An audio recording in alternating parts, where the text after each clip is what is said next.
começar a gravação? Comecei, estava gravando. Ok, Alberti, gravando. Alberti, com a palavra da abertura ao evento. Bom, Em seguida, o Sérgio nos apresenta o palestrante de hoje. isso, perfeito. Obrigado, Ivan. Então, bem-vindos a mais um Papo Sem Crise, de número 18. E as semanas vão passando e nós vamos somando, né? Já estamos aí no 18. Continuamos na trilha de governança das organizações, governança das cidades do futuro. Tivemos já muitos assuntos, está ficando difícil lembrar, mas já tivemos economia multimoeda, tivemos fluxonomia 4D, tivemos a Lígia falando de cidadania sutil, novos modelos, né? Tivemos o Sérgio falando sobre as diretivas da ONU, novos projetos, como melhorar os APIs nas cidades, e tivemos já ferramentas de governança, tivemos o pessoal do DeForest, né, e Holocasa, na semana passada foi super denso, então a gente está fazendo um mix entre governança de cidade, governança de coletivos. Estou olhando as ferramentas técnicas, né, as tecnologias, as metodologias, tentando passar pelo que já é consolidado, o que é novidade, experimentos que tenham acontecido nesse sentido. E super rico, né, extremamente rico. E hoje teremos mais uma participação sensacional para discutir a questão das multimoedas ou da moeda social. E eu agradeço, então, a presença de todos, agradeço ao José Carlos, né, e ao Sérgio pela disponibilidade de abordar isso hoje. E é isso. Então, Sérgio, vai lá, apresenta o José Carlos e tá bem. Aprende. Apenas, antes de começar, dar as boas-vindas a Maria Gomes. Boa noite, Maria. Ou é só a imagem? Não, desligou o microfone. Aumentando. Segue em frente, Sérgio. Desligar os microfones. Deixa eu abrir, o meu está aberto. Bom, como eu tinha comentado, o Zé Carlos está com a gente lá em Maricá, desde o primeiro governo, né, Zé? O segundo governo, ele acabou assumindo o gabinete da prefeitura, era o chefe de gabinete do Quaquá, quando começou a discussão toda da Mumbuca, ele estava diretamente ligado lá nisso, e hoje ele é o secretário de Economia Solidária da cidade. Então, essa segunda fase da Bolsa Mumbuca virar o renda básica, isso já foi com ele já também participando de todo o processo. Então, ele participou do processo da criação da Mumbuca e depois da transformação dela na renda básica. E aí, Zé, se diverte aí, é com você mesmo, manda ver. Pois é, o meu nome é José Carlos, eu comecei minha militância no movimento sindical na década de 70, ainda na ditadura.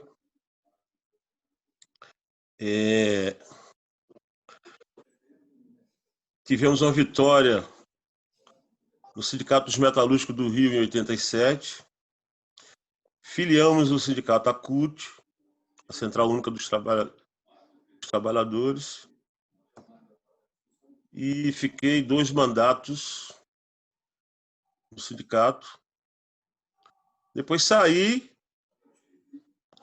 e fui convidado pelo Lindbergh para fazer a campanha dele, a deputado federal. Fiquei um tempo desempregado e tal. E o Lindbergh, em 2002, se elegeu deputado federal e eu acabei virando assessor dele, deputado federal. Em 2003, ele foi candidato a prefeito em Nova Iguaçu. Nós fizemos a campanha dele em Nova Iguaçu. Ele se elegeu e me convidou para fazer parte do governo em Nova Iguaçu. Eu fiquei 2 mandatos no governo em Nova Iguaçu, no governo do Lindbergh. E depois que ele saiu e se elegeu senador, fizemos uma campanha dele para o Senado, nós perdemos a eleição lá, em 2012. Em 2013, Quacó me chamou para vir para Nova Iguaçu. Eu sou amigo do Quacó há mais de 30 anos, amigo pessoal, militamos no PT junto no Rio, no Refazendo. Sérgio Mesquita se lembra disso, né, Sérgio? Ele estava junto. A gente estava junto, eu, Sérgio, Neiva, Vladimir, aquela galera toda lá. Aí eu vim para cá em 2013. Vim para cá dirigir o Quacó, motorista do Quacó. Ele me chamou para ser motorista dele. E o chefe de gabinete na época era o Carlos Manuel, o saudoso Carlos Manuel, nosso companheirão, que também militou comigo no Sindicato dos Metalúrgicos, foi presidente do Sindicato dos Metalúrgicos. O Carlos Manuel veio a falecer precocemente. Eu dirigia para o Quacó. Depois que o Carlos Manuel morreu, o Quacó falou: Zé, você vai ter que assumir o gabinete. Porque para fazer a transição até a eleição do Fabiano. Eu tinha acabado de chegar na cidade, né, Sérgio? Tinha uns 2 anos, 3 anos na cidade, ninguém me conhecia como militante. Quando o Quacó me chamou para ser chefe de gabinete, foi um friston na cidade. O Quacó é louco, todos nós sabemos o que é, né? O Quacó é louco, como é que ele chama o motorista para ser chefe de gabinete dele? Mas assumi o gabinete, fiz algumas mudanças no gabinete, fiz a transição, fiquei 1 ano no gabinete, coloquei o gabinete da forma que eu penso, um gabinete com o perfil que o Quacó tem, né? Que tinha naquela época na cidade. E acompanhei a implantação da moeda Mumbuca. Hoje, a gente falar em transferência de renda, principalmente depois da pandemia, é fácil de falar, né? É fácil de falar de renda básica, é fácil de falar de transferência de renda. Agora, em 2013, quando nós começamos a falar no município em transferência de renda, em uma moeda social, em um banco comunitário, foi um frisson, né? As pessoas não sabiam o que era, as pessoas não entendiam. A oposição veio para cima, dizendo que era mais uma forma do PT dominar a massa pobre do município. Mas mesmo assim, Quacó peitou todo mundo, a oposição veio para cima, alguns aliados nossos também não entenderam a proposta, mas acabamos implantando a moeda. Fala hoje de moeda social é fácil. Sempre que eu falo de moeda social, eu gosto de falar do Suplicy. Ele escreveu um livro, Renda Básica da Cidadania. Quem puder ler esse livro é uma excelente leitura para entender a renda básica. Mas na época que o Suplicy escreveu o livro, ele também não foi entendido. Ele ia de gabinete a gabinete no governo federal, tentar convencer os deputados a implantar, a encampar a proposta dele de renda básica da cidadania. E não teve muito sucesso. Outra pessoa que eu gosto de falar quando falo de renda básica é o Quacó, do governo do Quacó. Porque naquela conjuntura, com pouca grana, sempre que eu falo de renda básica, sempre que eu falo da moeda Mumbuca, entra alguém na live e diz o seguinte para mim: fazer renda básica, fazer programa social de transferência de renda com a arrecadação que o Maricá tem é fácil. Mas não era essa arrecadação, né? Não era essa arrecadação, é isso que eu falo. Para fazer programa social de transferência de renda, não é só necessário ter arrecadação, é necessário ter vontade política, ter compromisso político de implantação dos programas sociais. Até o município que tem renda proporcional igual à nossa ou superior à nossa, e, no entanto, não implantam um programa de transferência de renda no município. Então, eu acho que essas duas pessoas, Suplicy, o nosso eterno senador do PT, que eu tenho muito respeito e carinho, e Quaquá como prefeito de Maricá, foram duas figuras visionárias na política no Brasil. Um para elaborar o programa, o Suplicy, e o outro para implantar, foi o Quaquá. Não entendi? Não, fui eu que fiz E o besteira outro aqui. pode fazer, não tem problema nenhum. Isso é água que eu estou tomando. E o outro foi Quaquá para implantar o programa. O Sérgio acompanhou. Só para vocês terem uma ideia, no lançamento do programa, o programa foi implantado com 40 pessoas. Nem a população acreditava no programa. Quem implantou o programa foi o Miguel de Moraes. No governo de Maricá não tinha Secretaria de Economia Solidária. Eu até esqueci de Direitos falar humanos, disso. né? Quê? Eram direitos humanos, né? Era direitos humanos. Mas a Secretaria de Economia Solidária não existia. Eu até esqueci de dizer que eu estou como secretário na Secretaria de Economia Solidária.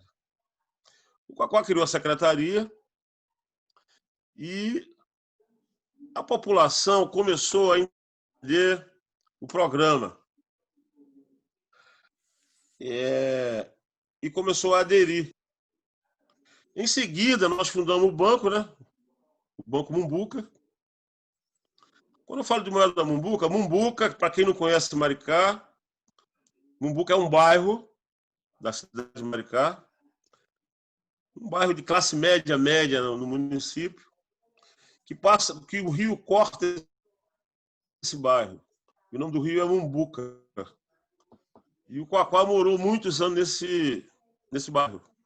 Quando ele se transferiu de Maricá de Niterói para Maricá, ele morou nesse bairro, o bairro Mumbuca. E ele resolveu homenagear o bairro onde ele morou e o rio que corta o bairro, o rio Mumbuca.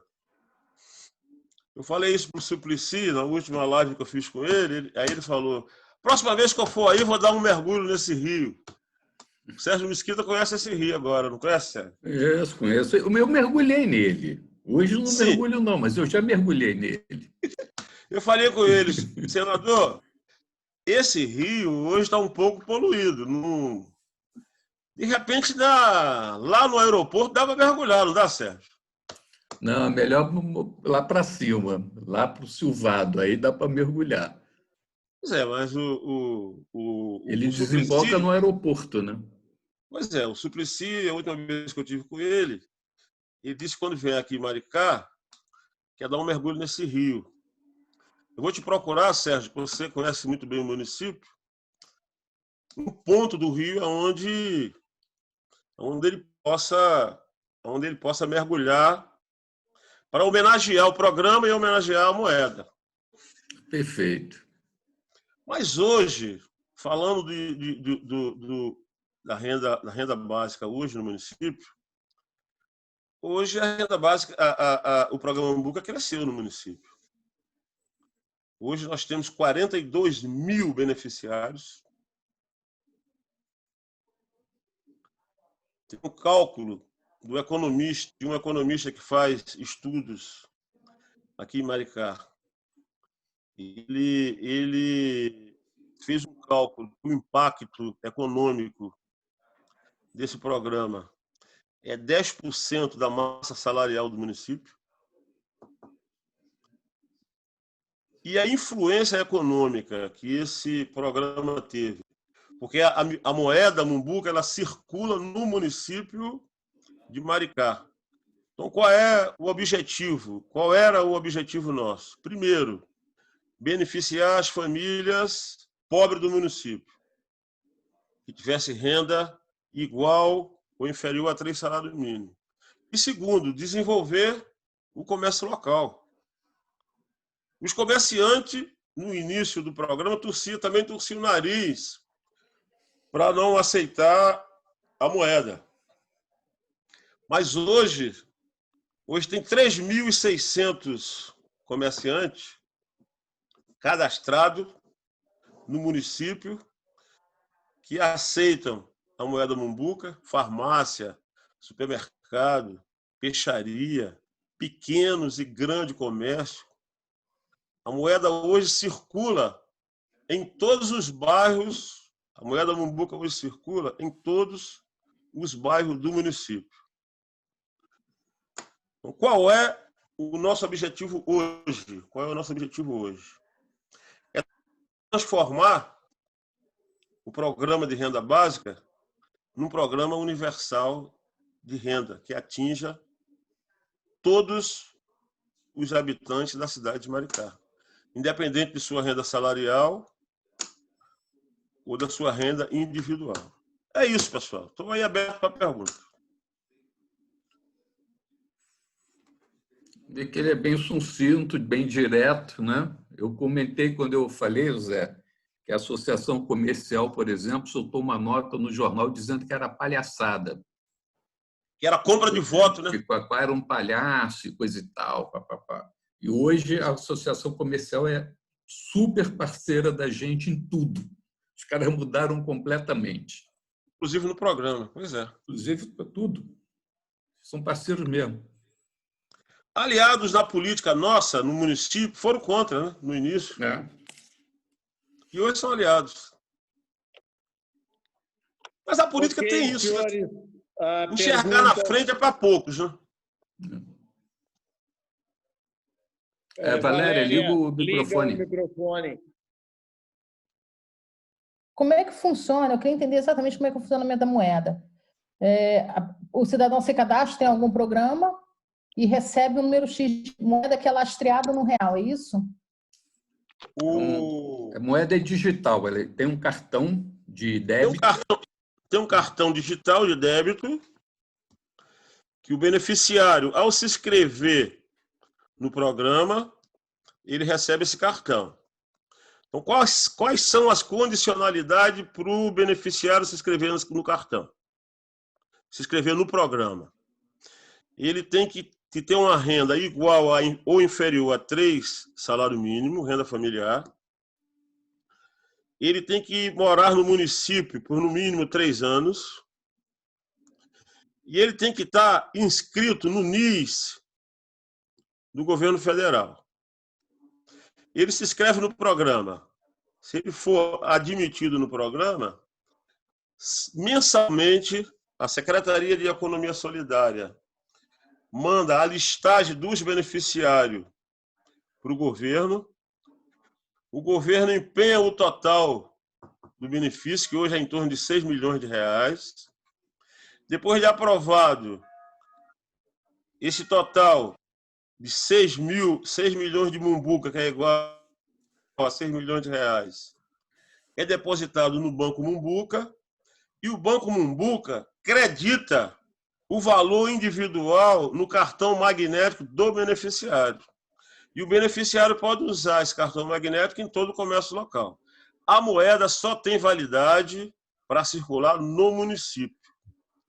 Se o beneficiário quiser sacar ou transformar o valor do benefício em real, não pode. Não pode por quê? Porque nós forçamos o desenvolvimento local.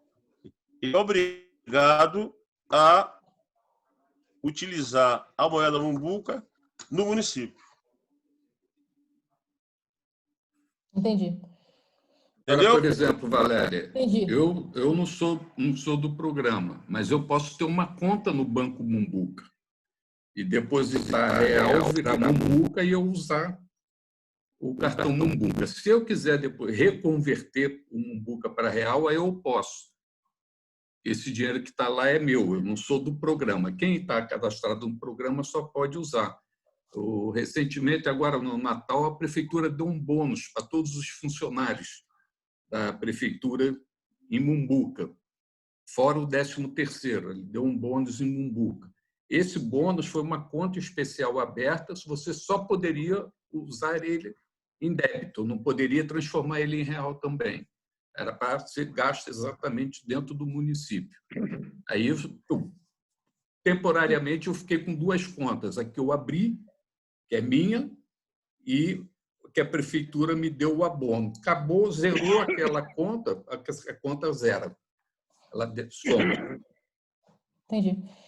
E quanto é que vocês estimam que circula de dinheiro? Você falou que a prefeitura aporta 6 milhões, que seria o valor de Mumbuca, que a princípio estaria em circulação, mas a circulação é muito maior porque a troca da troca da troca. Então, aí você começa a ter uma alavancagem. Quanto vocês acham que em termos de recurso financeiro está girando, né, nessa moeda social? Os 6 milhões, o que é que se transformam isso aí em circulação de mercadorias e serviços dentro do município? Tem ideia? Acho que ele sumiu. Sumiu. Caiu. Deve ter caído. Não, bom, fora esse dinheiro circulando, o grande lance do que aconteceu realmente, aí eu não tenho os números disso, mas eu dou um exemplo disso, que foi um primeiro sacolão que aceitou trabalhar com Mumbuca em Maricá, então no final do mês o pessoal fazia fila no sacolão, o nome dele era Jolumar. Esse sacolão, que era uma portinha com aquelas bancadas de feira livre, hoje é um mini mercado e o cara construiu um prédio de 3 pisos com um apartamento em cima. Depois que ele está nisso aí. Ele começou com poucos funcionários, triplicou o número de funcionários, isso num exemplo. Então, assim, a geração de emprego aumenta, né? A circulação do dinheiro aumenta o número de empregos na cidade e a arrecadação dessas empresas também aumenta, né? E aí a prefeitura, uma parte desse dinheiro acaba retornando em imposto para a prefeitura. Pois é, isso que eu ia falar. Pois é, esse número eu não tenho, não. Volta como imposto, né? Volta como imposto. Então... Mas não na integralidade ainda, né, Sérgio? É a circular. Isso aí. É circular mesmo. Ele vai, gera o emprego, gera... Fala. Posso perguntar? Vai lá, Enzo. Deixa eu interromper aqui. Ô Sérgio, dessa moeda, seria... Como que seria teria como a gente implantar isso em outras cidades? Tem, isso aí, nós, por exemplo, nós copiamos Palmas. Né? O Banco Palmas foi que implementou aqui em Maricá, eles foram contratados, criaram um banco, criaram tudo. Só que eles lá, o que veio diferente? Eles começaram, era um papel mesmo, era uma nota, uma cédula. Aí a gente já passou para o cartão. E depois o Palmas veio com o e-dinheiro, que é no celular mesmo. Aí a gente também tem isso. Eu tenho o meu Mumbuca no meu celular também, como qualquer outro banco. Fazer pagamento, fazer... Eu falei da última vez que a gente está fazendo uma discussão, o Zé está voltando aí. Caiu a internet aqui. Se a gente conseguiria, por exemplo, discutir o imposto municipal. Você poderia pagar em Mumbuca também. Não entendi, Sérgio. Não, estou falando aqui que ele perguntou como é que funcionava. Eu falei que o Banco Palmas, que veio, ajudou a gente. Palmas tinha célula, nós lançamos o cartão, depois veio o celular. Tem o banco, a plataforma eletrônica é dinheiro e tem os cartões. O Banco Mumbuca, por exemplo, eu não tenho acesso ao programa por conta da minha renda, mas eu tenho conta no Banco Mumbuca. Eu tenho conta como tenho conta em qualquer outro banco. Eu vou no banco, deposito meu dinheiro, vou no Banco Mumbuca, deposito meu dinheiro. Eu tenho um cartão que eu uso no comércio local em Mumbuca. Faço questão de fazer isso para desenvolver o comércio local. E aí, Elcio, ainda tem uma outra coisa. A parte que o empresariado paga administrativa, além de ser um valor menor que as outras bandeiras todas, né, de cartões por aí, uma parte desse dinheiro vai para um fundo, e esse fundo é para empréstimo para cooperativas de produção a juros zero. Olha aí. Então, a primeira cooperativa foi a cooperativa das costureiras, lá do Minha Casa Minha Vida. Foi a primeira a pegar empréstimo no banco para comprar as máquinas, tudo, a juros zero. Interessante. Nós também fazemos, em relação... nós também faz empréstimo, Sérgio, para pequenas reformas em domicílio. Também agora já abriu crédito para isso, você fazer pequenas reformas na sua casa. Com isso a gente vai movimentando, né? Em relação ao valor, vocês citaram aí que 6 milhões, esse valor vem do governo, qualquer cidade pode buscar isso? Como que é? Esse é dinheiro de Maricá, né? Fala aí, Zé, eu estou tomando o lugar do Zé. Não pode falar isso mesmo. Esse dinheiro é do município, né? O município recebe um royalty, né? Hoje eu acho que é o segundo, né, maior royalty do Brasil, e uma parte desse dinheiro do royalty é destinado para isso. Aí a gente está bancando enquanto está preparando o parque tecnológico, está preparando tudo para viver no pós-petróleo, esse dinheiro está servindo para isso também. Então, qualquer cidade pode fazer isso, é só ter o dinheiro, né?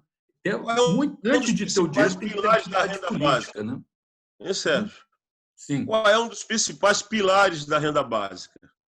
É o município ter uma renda e transferir parte dessa renda para a população mais pobre. O objetivo é esse, é a renda do município. E empodera as pessoas, viu? As pessoas Com certeza. começaram com timidez, né? Coisa e tal. Não, hoje eu pego e mostro o cartão mesmo. Não, eu quero comprar em Mumbuca. Eu estou até perguntando porque assim, esse ano eu aceitei o convite de entrar como vereador em Guaxupé e assim, eu quero coletar e pesquisar várias coisas, né, se tudo der certo, para trazer para Guaxupé, sabe? O que eu puder trazer para cá. E onde é que é? Né? Machupé? Guaxupé. Guaxupé? E de onde é que você é, cara? Qual estado? Minas, sul de Minas Minas. também, né? Posto Caldas. Ah, tá. Posto Caldas eu conheço. Fica a 100 quilômetros de Posto Caldas. Vários candidatos. A maior cooperativa de café do Brasil. É a terceira maior do mundo e a primeira do Brasil. Você já tem até o nome da moeda. Comprei em cafés.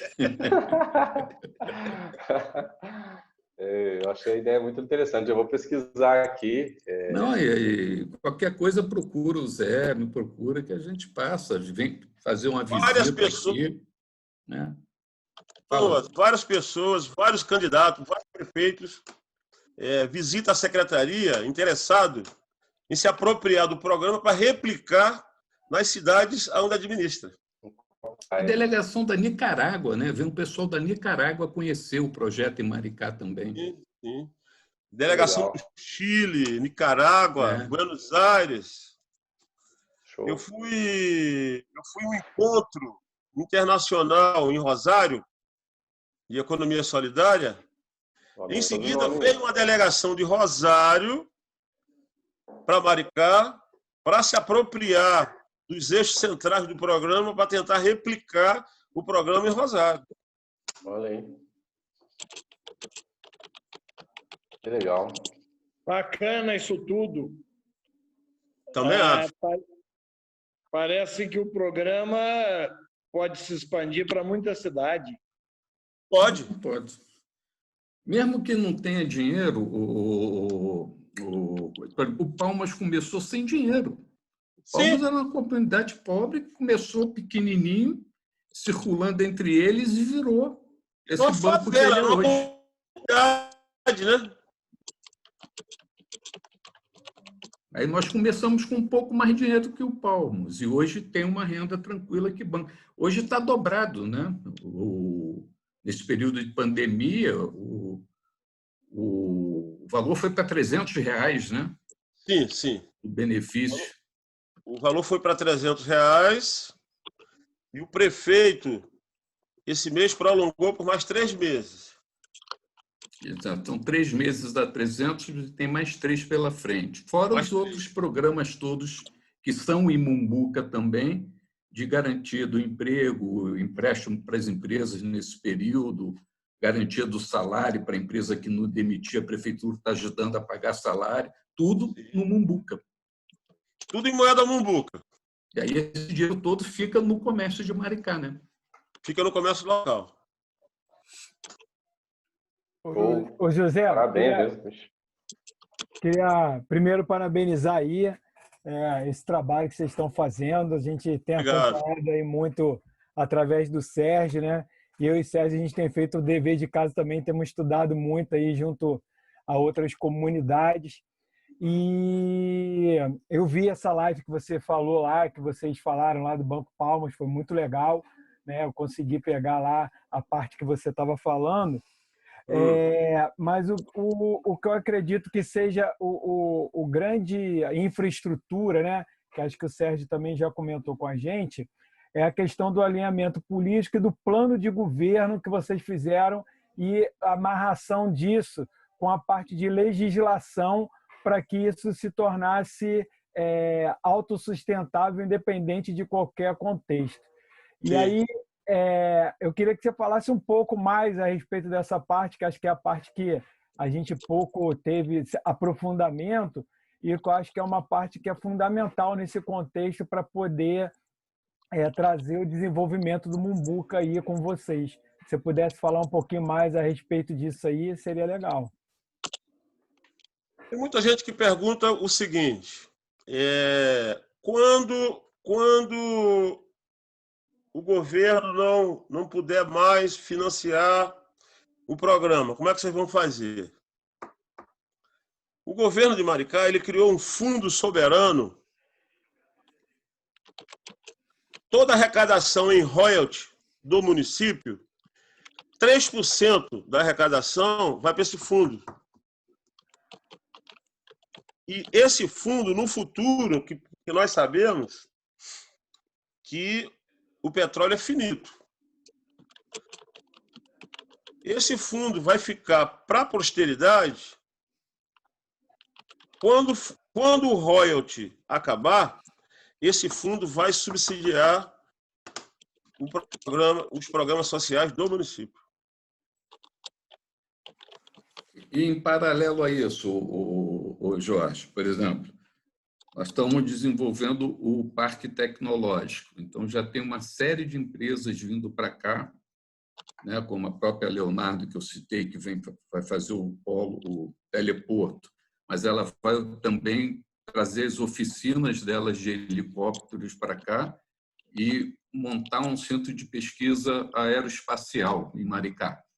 Então, essas empresas que estão vindo, o que elas vão trazer de reboque, e ainda essa renda do petróleo, que ela ainda deve rolar uns 20 anos aí, né? A discussão que está tendo no governo hoje é de um investimento maciço na educação.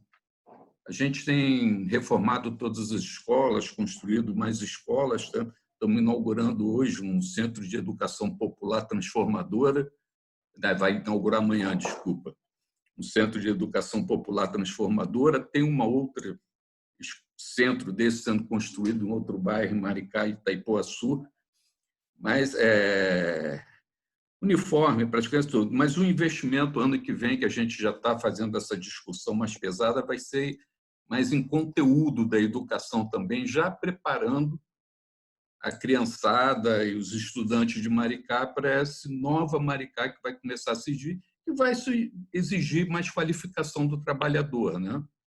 Então, isso tudo já está sendo preparado também para quando o petróleo começar a cair, a cidade já está crescendo em outras áreas se mantendo, para poder se manter também e continuar mantendo essa alimentação desse fundo soberano. Que aí depois sai do petróleo, mas pode vir, né? E já tem uns bons milhões lá dentro desse fundo, quietinho lá, para qualquer emergência ser usado.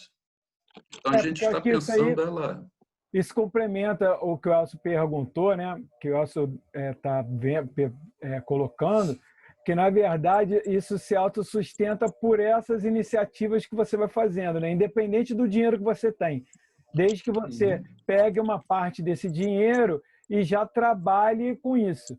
Mas mais importante do que a fonte que vai sustentar isso é justamente a questão da legislação e toda essa infraestrutura que dá suporte ao projeto, né? E que tem que ser um plano de governo, não pode ser uma questão só de uma gestão, né? Porque a gente que está acompanhando aqui, acho que sabe mais disso.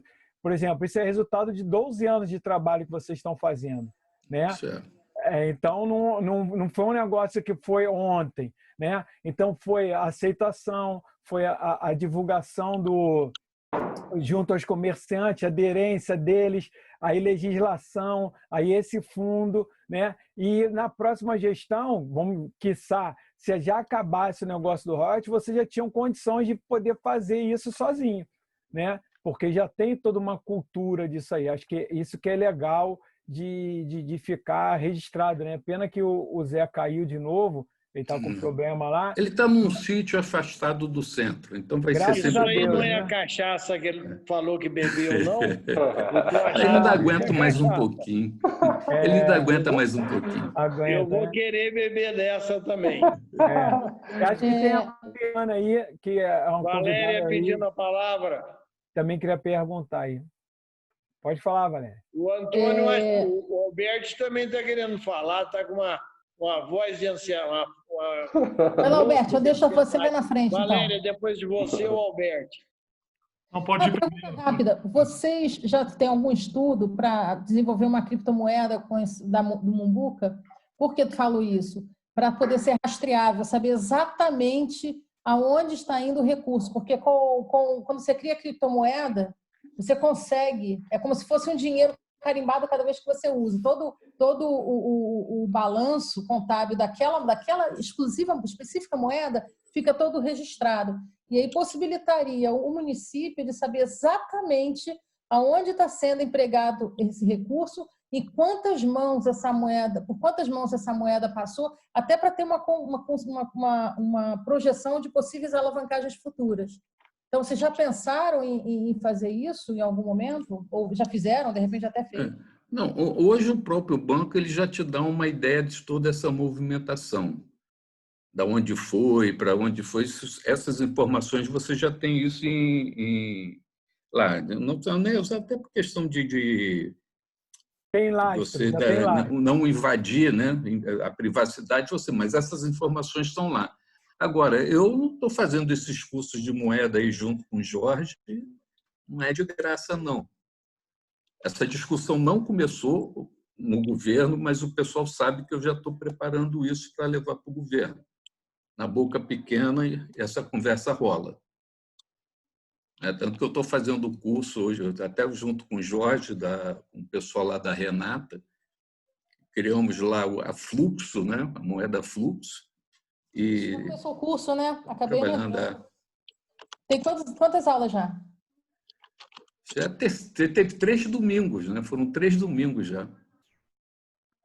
Eu acho que eu vou fazer. Aí você tem a aula, o papo, e depois você vai para a prática. Vai para o banco, cria moeda, já teve exercício, né? Tem que fazer Vocês usam o quê? Prestação de serviço, criar anúncio no site, tudo já dentro da moeda. Isso fica rolando só entre o pessoal do grupo. Por exemplo, eu botei lá a palestra sobre... O Zé até falou do Suplicy, mas tem ele já é falecido, mas tem um economista que eu gosto bastante, que ele foi um dos arquitetos do euro, que é o Bernard Litter. E o Bernard Litter, ele defendia uma cultura, na verdade, uma ecologia monetária. dizendo o seguinte, que o mundo não pode ficar lastreado numa única moeda, da mesma forma que as redes, né? Porque o Estado fica muito vulnerável.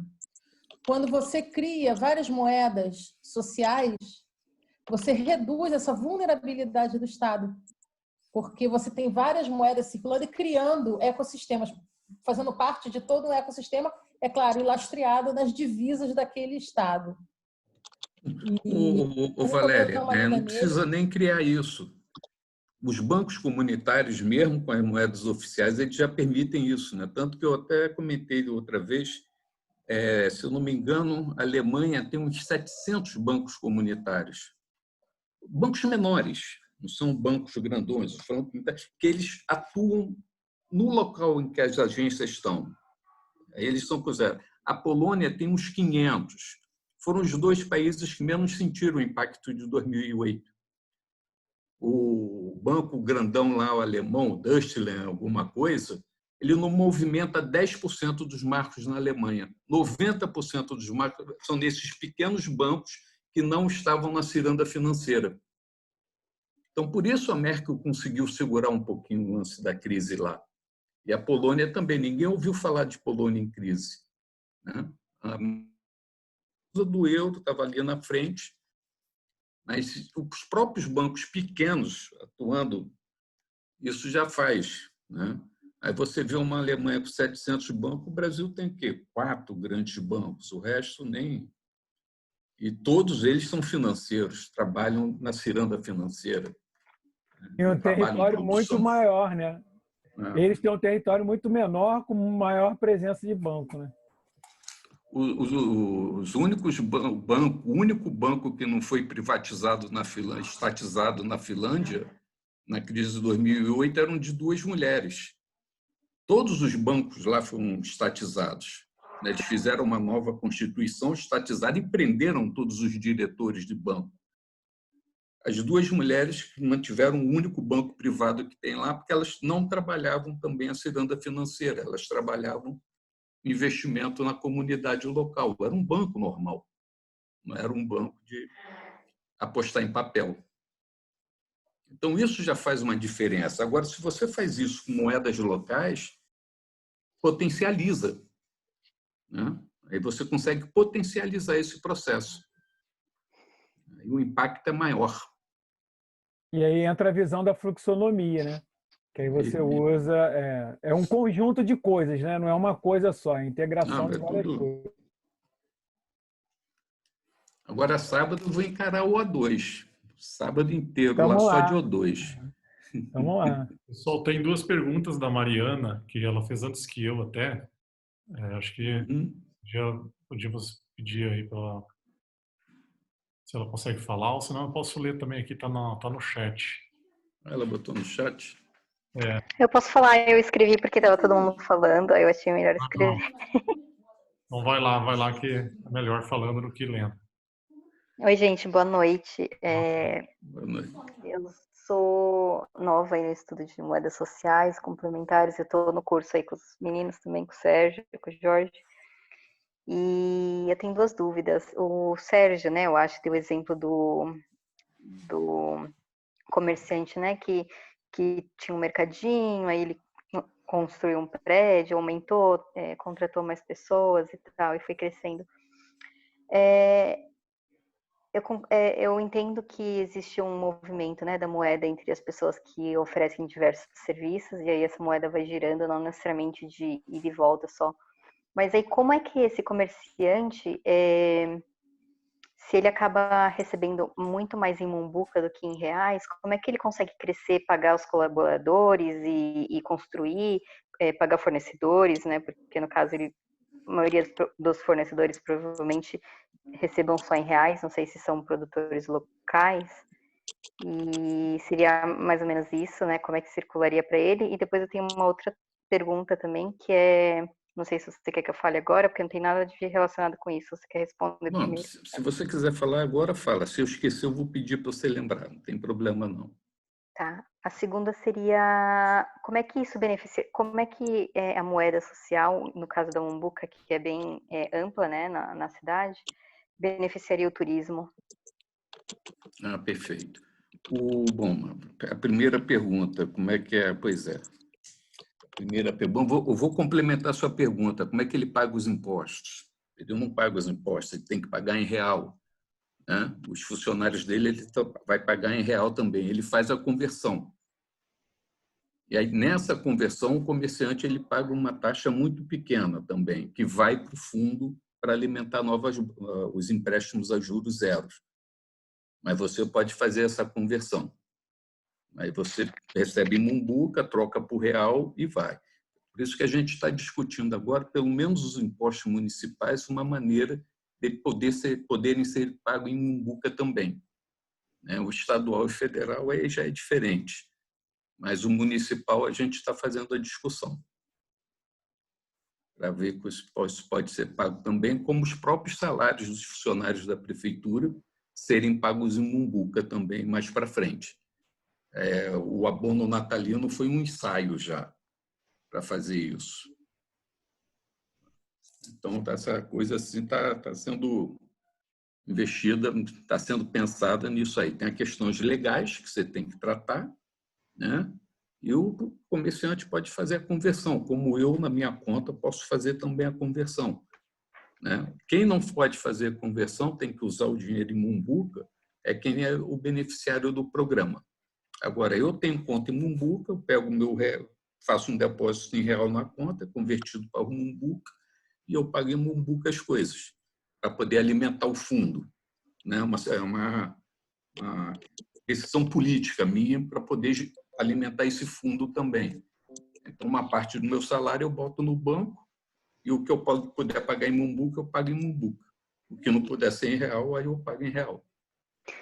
Porque acaba que esse real que o empreendedor troca, né, a Mumbuca para o real, esse real acaba saindo, né, da economia local novamente. Então, como é que a Mumbuca ele vai pagar os voltaria? impostos que ele tem que pagar a luz, pagar os impostos. Aí, por enquanto, por exemplo, existe a possibilidade de você negociar também, mas aí a empresa, aqui no caso nosso é a Enel, ela teria que aceitar em Mumbuca, mas é uma negociação com uma multinacional. Como é que nós vamos fazer essa negociação? Isso é mais difícil.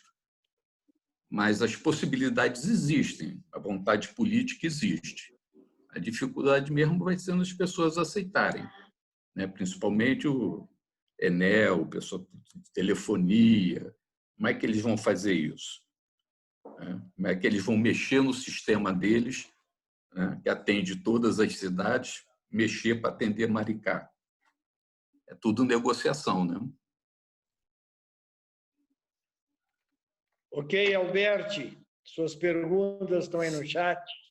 Aí tem minha segunda pergunta do turismo. Ok. Desculpa. Segunda, eu falei que eu ia esquecer. Fala, Turismo. Era mesmo? Turismo. Como é que se beneficiaria o turismo? Não, o turista que vem de fora, ele não tem, né? E não tem tanto interesse. Agora, por exemplo, nós temos o bairro de Itaipuaçu, que é colado a Niterói. De um lado tem a praia de Itaipuaçu, a Pedra do Elefante, do outro lado a praia de Itacoatiara de Niterói. É essa pedra que separa. O que tem de morador de Niterói morando em Itaipuaçu, que estão abrindo conta em Mumbuca, mas que o pessoal tem casa de veraneio e vem sempre para cá. E agora, com esse negócio da pandemia, muitos se mudaram para cá, eles acabam também movimentando um pouco a Mumbuca. Mas o turista poderia até chegar e comprar, mas isso aí não fica mais complicado, né? Mas seria uma coisa interessante, você vender pacote Mumbuca mais para frente, né? Tem 3 secretarias que foram criadas nesse governo. Bom, uma não foi, mas está sendo muito potencializada. A ciência e tecnologia não existia, a economia solidária foi criada ainda com o Quaquá, e a Secretaria de Turismo está sendo um investimento muito grande nela. Estamos fazendo acordos com as cidades serranas, estamos fazendo tudo. E aí isso pode, tanto que Maricá lançou um aplicativo para o turista. Ele chega aqui, ele sabe onde é que tem o restaurante, onde é que está tudo, lá tem. né? Tá lá, inclusive incluímos agora a questão dos entregadores, né? O pessoal de motocicleta e bicicleta, eles estão fazendo parte desse aplicativo também por conta da pandemia. Mas você pode pensar em lançar isso, mas vai ser mais difícil de você chegar, pô, vou passar uma semana em Maricá, vou trocar para um Mumbuca. Alguém pode até fazer por curiosidade, mas a gente pode fazer incentivo nessa linha, sim. E a secretaria ela tem trabalhado muito. De turismo ela está virando um carro forte aqui, que é uma das áreas que a gente quer investir. Nós temos uma questão do turismo rural, turismo verde muito bom. Maricá, metade do território do município é área de proteção. Então, nós temos muita coisa para mostrar, muitas trilhas, muito morro, né? Aí, isso pode vir a acontecer, mas, a princípio, hoje não. Hoje é real mesmo. Desculpa, perdão te interromper rapidinho, mas assim, eu acho que no caso do turista que vem de fora, talvez ele nem tenha interesse mesmo em trocar por Mumbuca, mas, por exemplo, a rede hoteleira, sei lá, restaurantes, eles aceitam o Mumbuca, que faz com que seria, no caso, um benefício indireto, né, para o turismo, porque tanto hotéis como restaurantes podem crescer, né, economicamente, aceitando a Mumbuca ou não, e daí, com isso, viabilizaria uma rede turística melhor para a cidade, uma infraestrutura turística melhor para a cidade, algo do tipo. Quase todos os restaurantes de Maricá, principalmente os do centro, que é onde está concentrada a maior massa trabalhadora durante a semana, todos eles aceitam Mumbuca. O poqueiro aceita Mumbuca, o encanador aceita Mumbuca.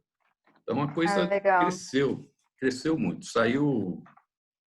Ela deu uma crescida boa. Deu uma explosão. Hoje tem mais maquininha recebendo Mumbuca do que Credit Card e Mastercard, por exemplo. Alberti, já estou curioso com as suas perguntas. Estou lendo aqui, curioso. Apresenta. Beleza. Primeiro, parabéns pelo trabalho. Eu acho que vanguarda aí na questão da economia multimoedas, né, de estar explorando essas possibilidades que, enfim, são importantes para desenvolver, né, o país, né. As perguntas são, primeiro, tem algumas bem pontuais, que existe uma máquina própria de cartão para Mumbuca. É uma máquina desenvolvida ou é uma máquina... Não, máquina comum. A mesma máquina. Só que aí começou tendo uma máquina só de Mumbuca. Agora, hoje já tem máquina que aceita Mumbuca e outros. Aí o telefone é qualquer um. Entendi. Mas, inicialmente, tinha uma maquininha só de Mumbuca. Só de Mumbuca. Não, o negócio já ficou aberto. Mas...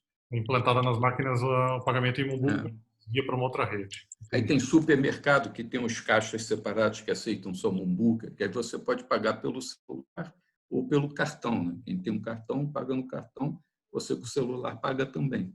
Volta. Zé Carlos voltou. Zé Carlos volta, bem-vindo. Consegui restabelecer o sinal. Tá Parabéns. Beleza. A O segunda... Roberto está fazendo perguntas. A segunda é quais são os próximos passos que vocês imaginam para tornar essa renda universal na cidade? O que tem que ser feito a mais do que já foi feito? Essa é a segunda. A cidade hoje tem 150 mil habitantes. Aproximadamente 150 mil habitantes. A intenção do governo é atingir os 150 mil habitantes do município com a renda básica, independente da renda individual ou coletiva das pessoas. É transformar a renda universal. Nesses próximos anos que entram aí, que se Deus quiser a gente vai continuar no governo, crescendo paulatinamente. Hoje são 40 mil, né, Zé? 42 mil beneficiários. 42 mil recebendo. O valor é o mesmo. Na renda universal seria o mesmo valor para todo mundo. Pega o valor total e divide para... Mesmo valor para todo mundo.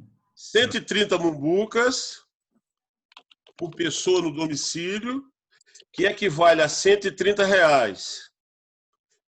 No período de pandemia, o governo Fabiano aumentou de R$ 130 para R$ 300, para 300 bumbucas. Entendi. Então, por morador na casa. Se a casa tem 4 moradores, é R$ 1.200 que eles estão recebendo. Isso. Durante esses... 10 vezes 10. Aí uma outra pergunta é com relação um pouco ao futuro, né? A gente sabe que a automação e a inteligência artificial vai tirar muito emprego, né? E por isso se discute muito basic income, renda universal, né?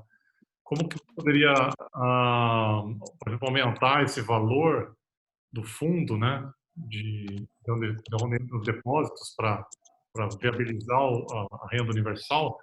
Vocês acreditam que é interessante ter imposto para máquinas, para quem usa muita automação? Isso o que vocês imaginam nesse sentido? Não, essa discussão eu até lembro daquela menina botou na palestra lá que a gente assistiu, né? Você tem, dependendo do tamanho da empresa, você tem que ter um número mínimo de humanos trabalhando, né? Se você não atingir aquele número, paga um imposto. Eu acho que isso vai ser uma coisa que vai acontecer para frente. Vai ser uma das formas de compensação, né? Se a gente conseguir também baixar um pouquinho a gana do pessoal do andar de cima.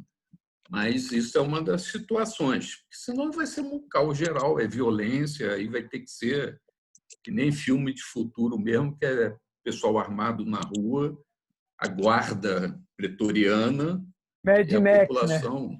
Né? Uma Mad Max da vida. Sérgio, seria para alimentar o Fundo Soberano, por exemplo? O Fundo Soberano hoje é o petróleo. Depois, com o crescimento da arrecadação do município, essa própria arrecadação poderia continuar alimentando o fundo. Isso é uma coisa. Esse fundo não vai poder deixar de ser alimentado, né? Tudo bem, acabou, aí você gasta até acabar o fundo. Não, você tem que preparar o município para poder substituir, não na totalidade, mas pelo menos substituir em parte o valor do royalty, né? Para não ficar na dependência. E aí não aconteceu o que aconteceu Macaé, Rio das Ostras, Cabo Frio. E aí eu dou exemplo de Málaga também, que eu fiquei 10 dias em Málaga, em 17, lá no Parque Tecnológico lá, e a cidade passou pelo mesmo problema. De uma hora para outra ficaram pobres. Dubai também, né? Eles já não têm o petróleo como a principal fonte. Já não tem, e a cidade está esvaziando, inclusive. Eu já ouvi uma conversa aí que está perdendo população, está compensando mais. A minha última pergunta aqui, das que eu separei, foi qual que é o formato legal do banco? Ele é um banco normal? Registrado? Um banco normal. Normal. E abre conta normal. No Book. Depósito, deposito, transferência, foi tudo. Só as contas que a gente está desfazendo a discussão para começar, né? Aquela coisa, negociar imposto municipal, negociar. E o Banco Central, ele monitora? Como é que tem algum acompanhamento de banco comunitário? O Banco Central, ele diz que não é ilegal você fazer a sua moeda.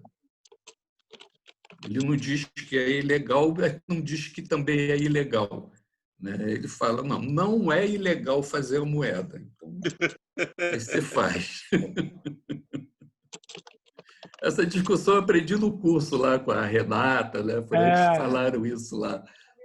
Eles falaram, tem uma resolução do Banco Central que diz que não é ilegal. Agora, a constituição do banco tem que passar na normativa do Banco Central. Tem uma série de normativas e coisa e tal. Para que cria como se fosse um banco normal. Uma ideia que muitos... uma moeda, um criptoativo chamado Skycoin. E a Skycoin, ela é uma blockchain e quem encaminha pacotes é um roteador, né? É uma rede e quem encaminha pacotes é pago em Skycoin. Então, é uma internet paga em criptoativo. É uma ideia, um projeto aí chinês, acho. E aí eu pensei que poderia, por exemplo, criar um criptoativo para uma nova internet, né? Isso está em aberto, ninguém discute isso ainda praticamente. A não ser esse projeto Skycoin, é o único que eu conheço. Porque se você criasse uma nova moeda, por exemplo, um criptoativo, e você tivesse uma série de incentivos para as pessoas usarem essa sua tecnologia e recebessem por quando elas cooperam com a rede, digamos, vamos dizer, incentivos, né? Incentivos para usar uma nova tecnologia. Eu cheguei a pensar nesse caminho e está parado. Na verdade, assim, foi só uma ideia que não evoluiu. Albert, Oi. o Holochain está fazendo a mesma coisa.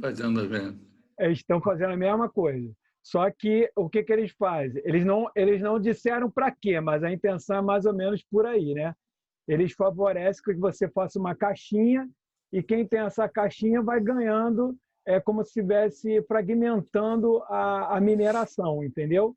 Ele só não diz o que você tem de benefício, mas um benefício poderia ser esse, entendeu? Porque você é acreditado. Aí aquilo que você é acreditado na conta da Holochain, você pode usar para o que você quiser. Uma coisa poderia ser para pagar o custo da tua internet e você não ter custo para poder pagar, entendeu? Ele já tem uma caixinha box já para poder fazer isso. A gente aprendeu isso sábado passado. Sábado passado. Aliás, foi uma coisa muito curiosa, não sei se você tem essa ideia, Albert. A blockchain, o custo de mineração de uma blockchain hoje consome mais energia que Portugal. A prova de trabalho do Bitcoin. Que as máquinas são super poderosas, o consumo de energia é monstruoso. E aí a Holochain ela vem nessa coisa mesmo, para quebrar esse ficar mais verde. Tem um balanço entre você fazer desse jeito, que tem um consumo de energia alto, e aí teria teoricamente uma robustez maior da rede contra corromper, né, a blockchain, versus você fazer outras técnicas que poderiam ser mais suscetíveis à alteração e não tanto imutáveis quanto é a questão do Bitcoin. Então, tem gente, por exemplo, que não acredita em nada a não ser prova de trabalho como é feito no Bitcoin, no Ethereum. Né? Tem outras propostas de consenso, de votação, que elas são energeticamente muito mais eficientes, mas elas podem levantar certas desconfianças. Então, o que se busca é um meio termo, né, entre a solução manter uma boa resiliência e, ao mesmo tempo, não ter um custo energético alto. Acho que nós temos mais perguntas, eu já terminei. Deixa eu só falar uma coisa para o Zé, Ivan. Oi. Rapidinho, essa discussão de moeda aqui, porque eu estou fazendo um curso com mais umas pessoas aqui que estão nessa reunião sobre moedas, né, criptomoedas. E isso é uma discussão que depois a gente pode vir a transformar o Mumbuca numa criptomoeda também em Maricá. Mas isso é mais para frente. Ok, Luciana, você quer que lê? Melhor você falar a sua pergunta. Luciana Pacheco. Oi. Ok, sua pergunta. Oi. Bem-vinda. Obrigada. Eu estou até com um pouquinho de medo de já terem feito as perguntas que eu vou fazer, porque, na verdade, eu cheguei depois, então, se eu estiver fazendo pergunta repetida, eu já peço desculpa. Tá? Mas são duas questõezinhas. Uma, eu queria saber se tem lastro, né? Se o Mumbuca tem um lastro, se é lastreado em real, ou seja, a emissão depende de uma quantidade de real que o banco tem guardado, ou a emissão é feita independente disso, a partir do pagamento mesmo das atividades dos servidores? Como começou essa emissão? E como começou e como é também, na verdade, né? Se tem lastro até hoje ou não. E aí, eu queria saber se vocês acham que pode ter também algum efeito na economia com relação a Ai, gente, me deu branco agora. Inflação? A inflação, isso. por causa da nova, né, a circulação maior de dinheiro e tal. Se pode acabar causando isso. É isso. Porque os economistas costumam dizer sempre isso, né? Quer falar, Zé? Deixa eu falar um pouco sobre o lastro. A moeda Mumbuca, o governo arrecada o governo arrecada os royalties, transfere o total em real para o Banco Mumbuca e o Banco Mumbuca repassa para os beneficiários do programa. Então, qual é o lastro que o banco obtém? Os cartões normais cobram, em média, 4% do valor da compra.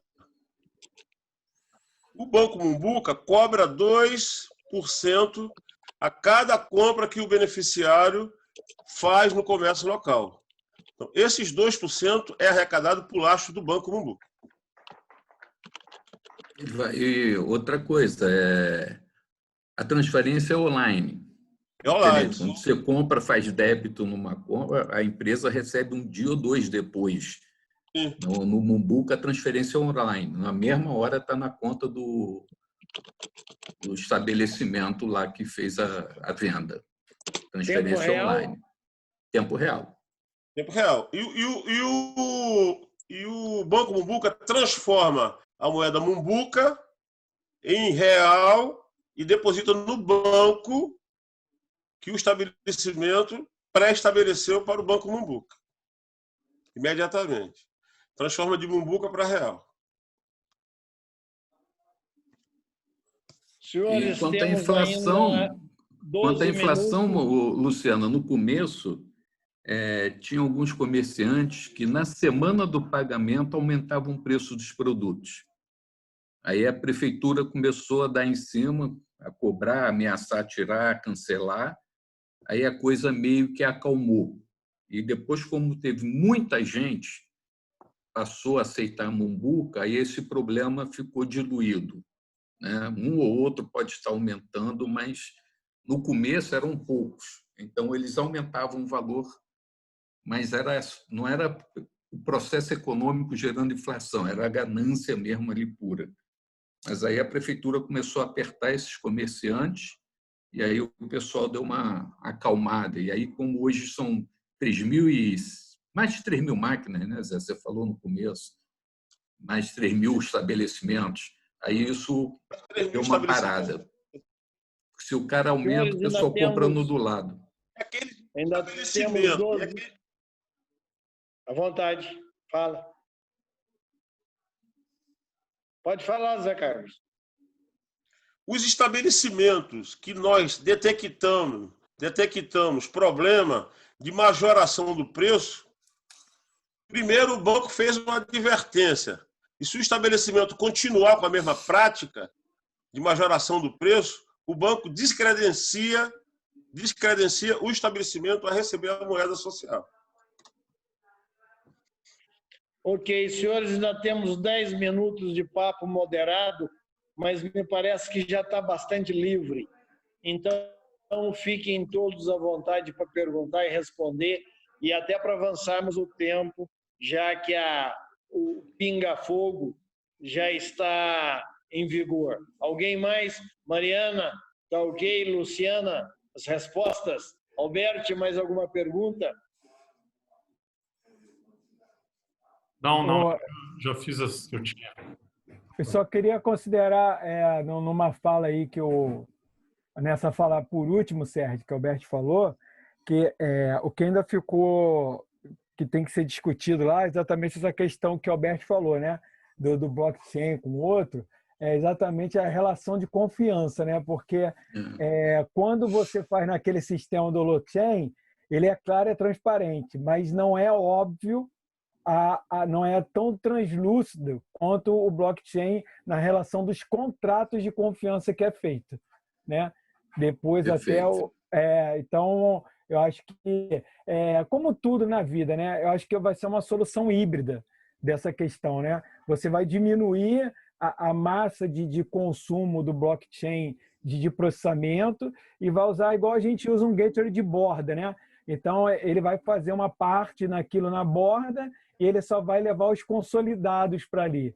Mas porque o Júlio até ficou assim meio na hora de explicar, que realmente é complicado. Como é que é esse contrato que é feito do holochain?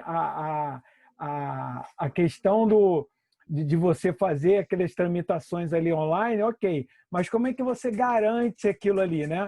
Porque esse que é o problema, que é o grande forte do blockchain. Ou seja, não tem uma solução única, mas é um caminho, né? Eu acho que a integração dessas coisas vai ser o caminho, né? Não vai ser uma solução única, né?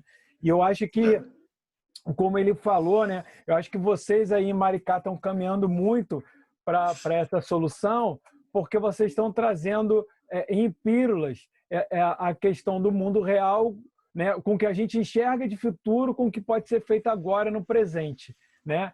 E aí até a gente comentou, né, que com certeza evoluindo para esse próximo passo que você já tem planejado, já vai ser a primeira cidade do mundo que vai estar fazendo isso, né? E de uma forma sustentável, fazendo. Parece assim, pô, mas aqui, é a primeira cidade do mundo, sim, né? Assim como Guaxupé é a terceira do mundo e é a primeira do Brasil. Do né? Brasil. Então, vocês não conhecem um pouco, a gente conhece mais porque o Elcio é nosso colega de mestrado, orientando o Alberto também, é nosso amigo, então a gente conhece um pouco mais da história lá.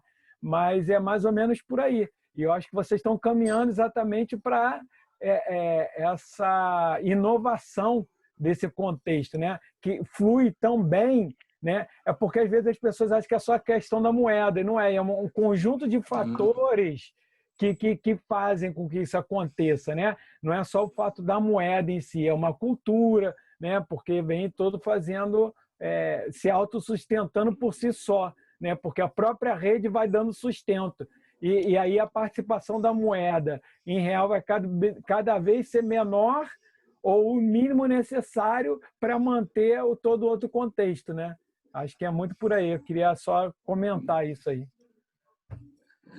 Nessa linha, eu vou até tomar a palavra do Zé. Ele dizer, mas, por exemplo, Luciana, Maria, Mariana não sabem, né? O Elcio também não. Quando eu estou falando assim na questão da educação, por exemplo, hoje,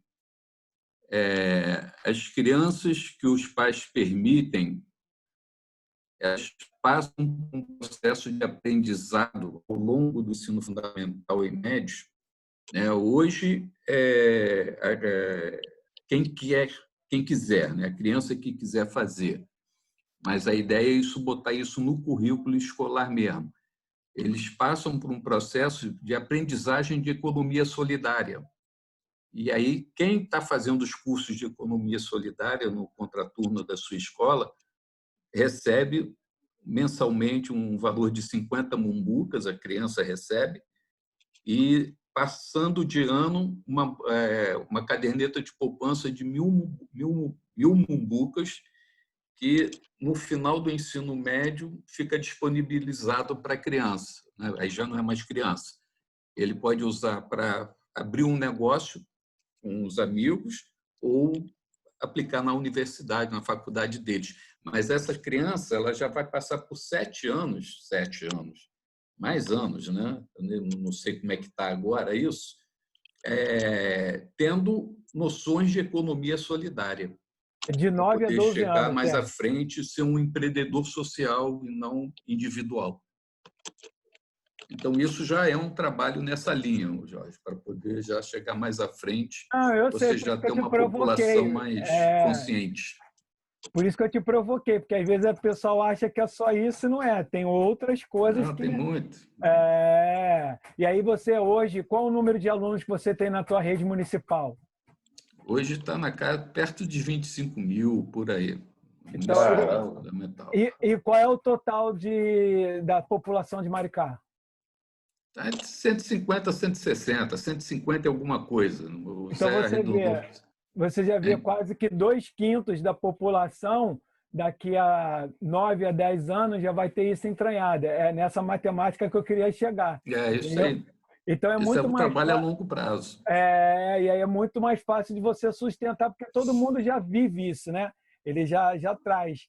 Então é um conjunto de ações. Isso que é importante ressaltar. Eu, como estou mais no dia a dia contigo, eu já sei, mas eu acho que era legal tu trazer isso, né? Porque é um conjunto de coisas que você pode trabalhar nesse E por isso que a gente quer botar isso no currículo escolar, fazer parte do currículo mesmo, que aí, se mudar governo, não tem problema.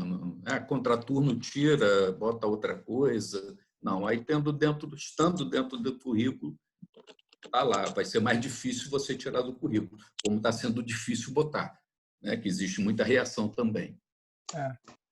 E isso também pode servir até para ele pagar a própria faculdade, né? Pode ter um campus aí de uma universidade que aceite isso como forma de pagamento, né? E aí ele mesmo vai financiar, enfim. Aí vai ficar na criatividade de cada um aí, já entender esse caminho aí que vai ser muito salutar, né? Bom, senhores, a partir dos próximos 3 minutos, o Papo Sem Crise passa a ser Papo Sem Moderação. Todos são livres para falar o que quiser, do jeito que quiser, e quem se sentir pouco à vontade tem toda a liberdade de se calar, falar ou calar para sempre, ou nos abandonar, não é? Nós vamos ficar tristes. 2 minutos para a última pergunta. A partir do que não há mais moderação. Palavra livre. Zé Carlos, eu queria... eu vou arriscar, já que eu estou falando mesmo. Zé, como a gente falou das coisas boas, né, disso tudo, você mais 2, 3 vezes tocou nessa questão da resistência, né? Eu queria que você comentasse um pouco mais dessa questão da resistência, quais são os pontos chaves maiores, além da cultura, né, que a gente já entende que às vezes o cara não entende, né? Por que vocês estão fazendo isso, maluquice, depois que o cara vê que ele quer participar. Mas, mesmo como na sua fala, né, você falou que até quem era a favor foi contra no início, né? Então, eu queria que você falasse um pouco mais dessa sombra aí, né? Que é um pouco da pitada da realidade, e como é que foi a experiência de vocês nesse sentido, né?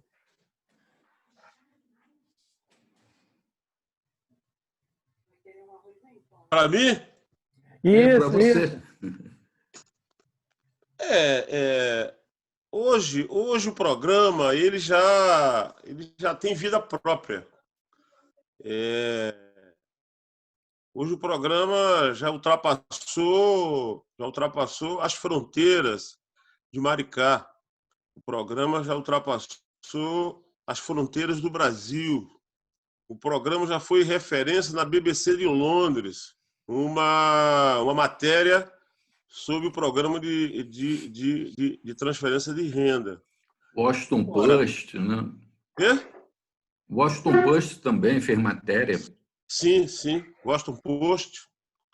Tem um grupo de economistas da Unicamp estudando os impactos econômicos e sociais da moeda em Maricá, pesquisando, já estão no território pesquisando os impactos econômicos da moeda. Agora, não foi fácil.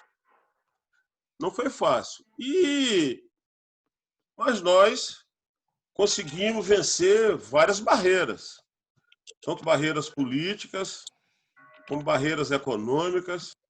Eu costumo dizer o seguinte: para a implantação de um programa desse, não é só renda que o município tem, é vontade política. Estar comprometido com a população mais pobre do município. Hoje o programa é uma referência nacional e mundial. É isso que eu queria deixar como finalização. Ok, finalizando a moderação, o Alberti quer dar o encerramento dessa parte e iniciar meia hora de papo livre.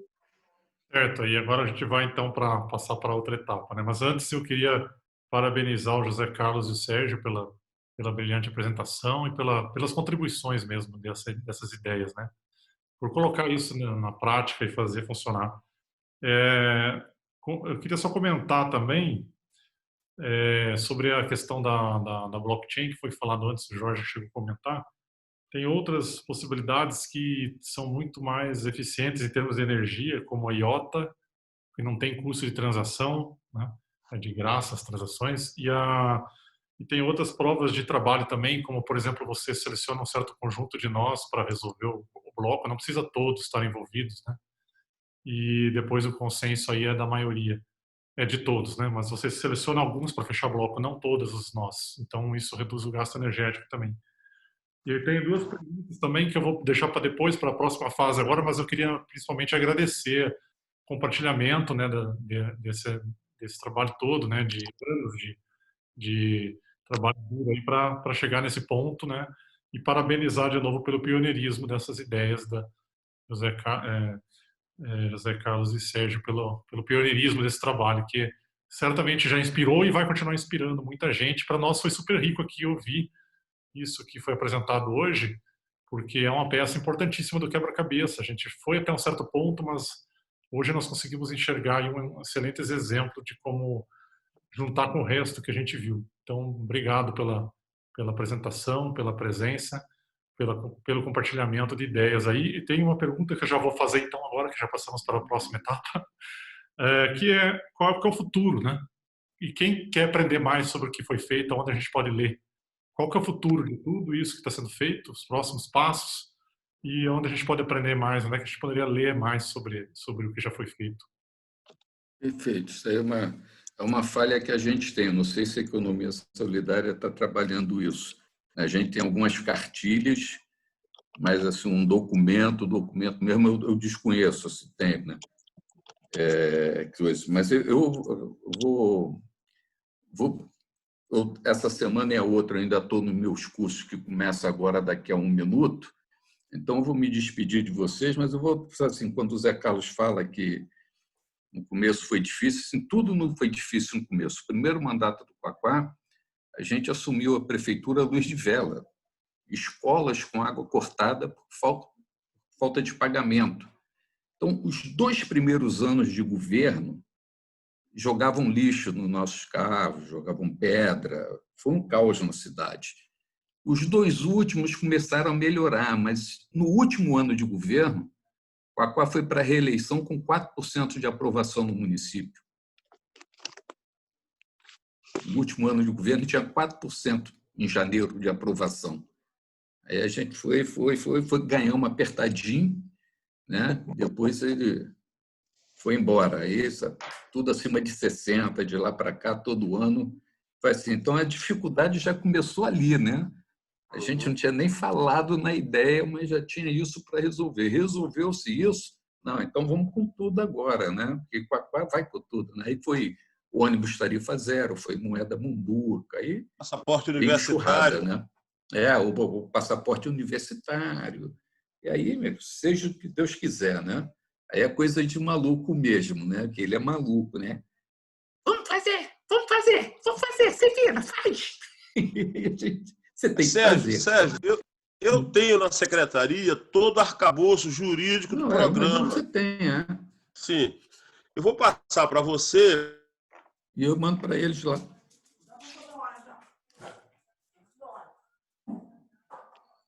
Zé travou. Travou? Travou.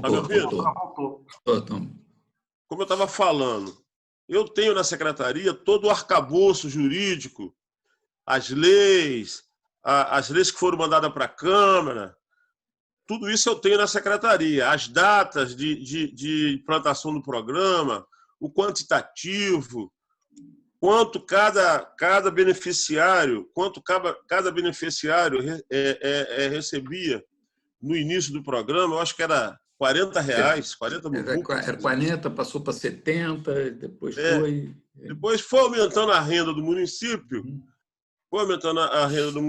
e proporcionalmente nós fomos aumentando o valor do benefício.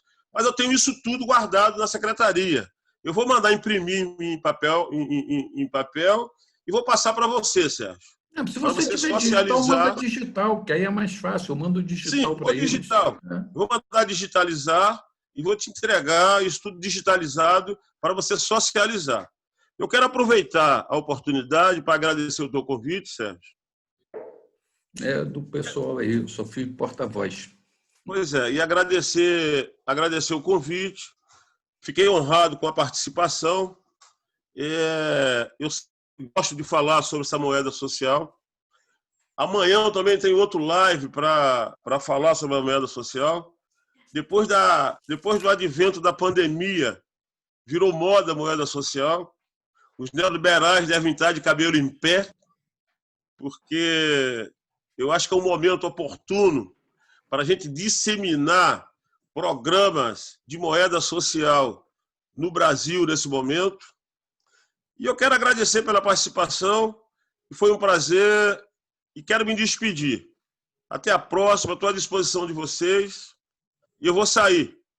Um abraço a todos. Um abraço. Vamos uma cachaça lá com o Depois divulga o evento para a gente, Zé, para a gente prestigiar lá amanhã. Tá bom, vou divulgar. Valeu. Um abraço, até a próxima. Vou ligar o laptop, senão ele vai desligar a bateria. Tchau. Tchau, obrigado. Vou passar o link para o Sérgio e o Sérgio socializa com vocês. Perfeito. Debate de amanhã. Tá bom? Obrigado. Gente, estou indo também para o meu curso agora. Falou. Até a próxima. Beijão em todos. Estou indo para cachaça, não vou para curso de não. Melhor do que eu. Tchau. Tchau. Mais do que justo. Valeu. Um abraço. Valeu. Um abraço. Tchau. Ai. Segue o pinga-fogo, gente. Entendeu, Elcio? Então é um conjunto de ações, né, que os caras estão trabalhando e que tem toda uma estruturação, né, de você mexer as peças para poder dar certo. Mas o grande âmago disso tudo é o empoderamento da comunidade, né? Você traz muito isso e pelo serviço. E nisso que Alberto perguntou, né, da renda única, né, de quem não se enquadrar, né, quem não conseguir, que infelizmente tem uma lacuna de pessoas que não vão conseguir se ajustar a isso e vão precisar desse suporte, é que fica forte a moeda social, porque ele pode usar o tempo dele como conversão vamos dizer assim, é que eu não quero usar essa palavra, mas eu vou dizer, de monetário para ele viver. Então, por exemplo, o cara que construiu uma casa lá, que veio disso, por exemplo, lá, o cara pode vender o aluguel em Mumbuca. E o cara, ele pode não ter, mas ele pode fazer a atividade dele, né, o tempo dele, gerar Mumbuca para ele poder se autossustentar. E aí ele faz, que é um pouco parecido, né, com aquele projeto do container, só que com uma outra visão, né? Ou seja, o cara usa todos os recursos dele, como dele mesmo, para poder prover o seu sustento, entendeu? Então ele pode comer, ele pode morar dentro daquela territorialidade, né? Ou seja, ele consegue dentro daquele ecossistema ser produtivo e se autossustentar. E aí aquilo ali que ele está fazendo, né? Por exemplo, o cara varre a rua. Quantas mumbucas vale isso, né? Ou quantos cafés vale? Aí aquilo ali já desonera a prefeitura. E aquele dinheiro que ela usa, ela pode investir em outra coisa, e assim sucessivamente. Só que você tem que ter uma visão mais ampla do contexto, entendeu? Você tem que ter uma visão mais comunitária, mais de rede, né? Aí é que entra o que a gente discute. É a questão da rede colaborando para o contexto, né, Alberto? Complementa aí. Então, é isso aí. Concordo com tudo que você disse.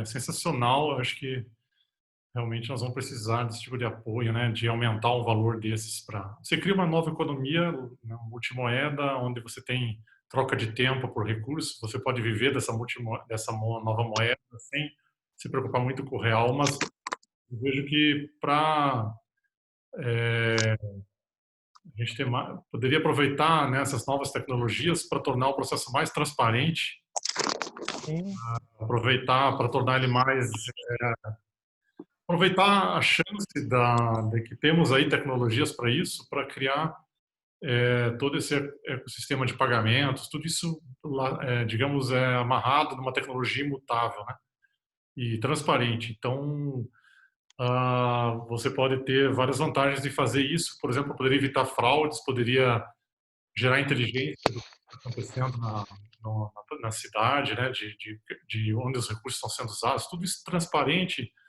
gera um big data enorme, né, de como que essa moeda social se movimenta, né, e o que ela está movendo, afinal de contas, quais as transformações que ela está movendo. Assim, é super legal ver que existe tanta coisa feita, né, nesse projeto. Por outro lado, tem essas coisas que eu acho que podem ser incrementos agora que podem levar a ainda mais resultados, né, como você, por exemplo, não melhorar a transparência e melhorar a robustez do sistema, né? E o banco sendo transparente nesse sentido, todo mundo envolvido sendo transparente, só tem a ganhar nisso, né? Então, claro, você pode ter certas privacidades, isso pode ser trabalhado, né, e certas coisas serem abertas, né? Então, daria muita vantagem, né, de você, por exemplo, confiar mesmo no sistema sem a necessidade de um banco central, né, de um lastro, como acontece de um país, né? Você tem a própria tecnologia, ela gera essa confiança, né? O blockchain ou DLTs, elas são trustless, né? Você não precisa confiar no outro para fazer transação, porque a rede é a garantia, né? Então, já tem a relação de confiança estabelecida, né? Você tem a confiança por fora, a reputação, a confiança da rede, das pessoas, que a gente está vendo, né, as organizações em rede. Isso tem confiança, tem reputação, tem transparência, tem, né, cuidado, tem toda a questão da comunicação não violenta, tem todo esse processo das redes, e você tem uma tecnologia por baixo disso, que ela é trustless, ou seja, você confia, a garantia está na própria tecnologia, né, ela é imutável. E aí tem uma questão interessante, sempre que eu trabalho com DLT, com essas tecnologias, quem que vai minerar, quem que vai fechar bloco, isso tudo tem que estar muito claro, sabe? Eu acho que seria sensacional ter um casamento dessas coisas, né? Do que já existe com esse novo caminho de tecnologia para criar novas economias, né? Então, acho que seria sensacional fazer isso. Inclusive, o Alexandre até teve aqui no outro encontro, né? Hoje ele não veio, mas tem a questão também que eles estão criando uma moeda salutogênica, né? O Sérgio até intermediou já com a Secretaria de Saúde lá, que as pessoas que melhorarem o seu quadro de saúde, elas também são beneficiadas. É uma coisa que a gente já discutiu lá atrás, de como você pode usar o wearables, né? Para poder fazer isso e trazer esse retorno para a parte de saúde, né? E em cima disso você também fazer. Enfim, agora vai começar a desaguar uma série de coisas, né? Mas sempre que eu vejo o pessoal colocar exatamente isso, Alberto, é a questão do token dessas coisas e dessa questão do fechamento desses blocos, né? Acho que isso aí é uma questão, pena que hoje que o Estevam não teve com a gente, né, para ele também comentar um pouco mais a respeito disso, mas acho que é exatamente isso. Mas acho que a gente está muito mais perto de achar uma solução do que antes, né? Sim, o problema que eu vejo é que você tem blockchain que tem um cara só que minera, né? Isso está cheio por aí, né? Então isso não é a Eu tive uma pane seca, mas estou ouvindo tudo, viu? Tá bom. Os trens estão caindo tudo aqui, mas estou presente acompanhando. Outra questão é a privacidade, né? A gente estava falando de privacidade. Se a gente tornar o sistema totalmente anônimo, você não consegue derivar certas informações extremamente úteis para a melhoria do coletivo, né? Então tem que ver como é que você randomiza as coisas para poder tirar tendências sem comprometer a privacidade dos indivíduos, né? Mas você poder determinar tendências de, por exemplo, aonde que está sendo gasto, como que está gerando transformação, né? Onde que essa moeda local está criando valor e está fazendo transformação. Fazer isso de forma a partir de dados randomizados de uma DLT pode ser um caminho bem interessante para uma cidade do futuro.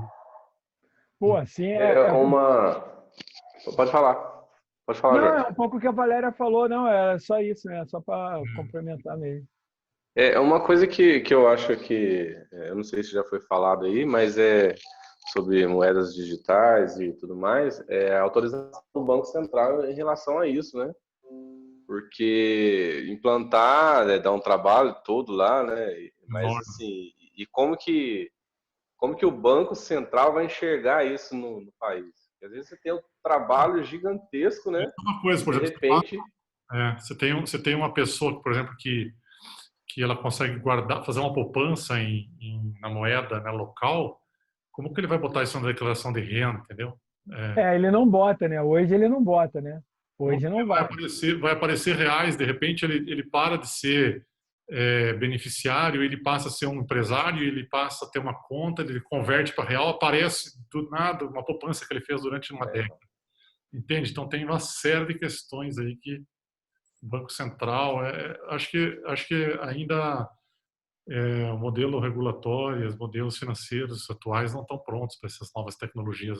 Ah, sem dúvida. Tanto é que eles não negam. Você pode, assim, nesse contexto, você pode operar, fazer e tudo. A única questão a princípio, assim, é você manter no seu território, né? E ele também não diz que é legal, mas também não diz como regulamenta. Então, você vai fazer. Então, assim, se você quiser ir para outro território, acho que pode vir a ser uma questão, mas que também não está na ilegalidade, né? Que é exatamente como é que vou mudar para outro estado, vou fechar tudo, vou resgatar o que eu tenho em Mumbuca, por exemplo, lá no caso dele. Como é que ele faz para ver? O cara tem lá 100 mil reais em Mumbuca, como é que o cara faz, né? Ele vai ter que gerar isso em real. Hoje é fácil, ele vai gerar e vai fazer, mas não tem claro, né? O próprio governo, acho que é um momento que a gente vive, nem eles sabem como é que faz. Eles só sabem o seguinte, eles não conseguem ir contra isso, porque não é ilegal, né? Essa questão aí de avanço do modelo, né, de regulatório. A questão é a questão de você, por exemplo, utilizar como eles criaram mecanismos ali para evitar a inflação ou aumento de preços. Então, aí tem uma questão também que é o seguinte, se você passa a usar um criptoativo e ele é aberto, então vai ter especulação.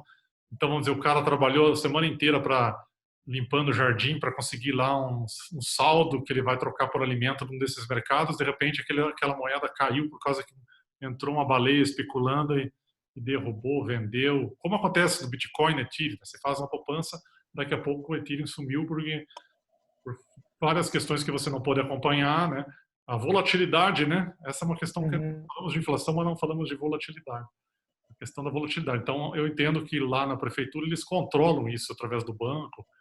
Então, assim, mas deixar o mercado mais livre e talvez alguma regulação, etiqueta, sei lá, para evitar que possam acontecer certas especulações com a moeda que, afinal de contas, as pessoas estão usando para viver, para transformar.